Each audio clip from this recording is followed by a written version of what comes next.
પાટણ જિલ્લાના સમીમાં જ્યાં જુઓ ત્યાં ગંદકી જ ગંદકી જોવા મળી રહી છે, ત્યારે સ્થાનિક રહીશોમાં નારાજગી જોવા મળી છે કે જ્યાં સ્થાનિક દ્વારા અનેક વખત સમી ગ્રામ પંચાયતમાં રજૂઆત કરાઈ છે, છતાં સમી ગ્રામ પંચાયતના હોદ્દેદારો તરફથી કોઈ કાર્યવાહી કરવામાં આવી નથી અને જેના કારણે સ્થાનિક લોકો પરેશાન થયા છે।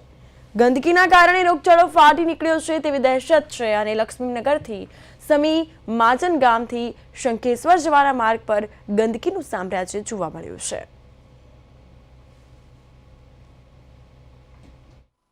અવારનવાર કહેવાથી આ ગટરના કોઈ ઢાંકણા બૂરતા નથી અને મારે નાના નાના છોકરાઓ છે, મારા નહીં અનેકના છે, પણ કદાચથી એક છોકરું અંદર પડી ગયું। જેવી રીતે વારે વારી ઘટના બની, રાધનપુરની ઘટના બની, તો અમારે શું રોવા જવાનું? અનેકવાર કહેવાથી આ સમસ્યાનું સમાધાન થતું નથી, તો આનો જવાબદાર કોણ? સમી ગ્રામ પંચાયતને આપણે વારંવાર કહીએ છીએ કે તમે આ બધું બંધ કરાવો,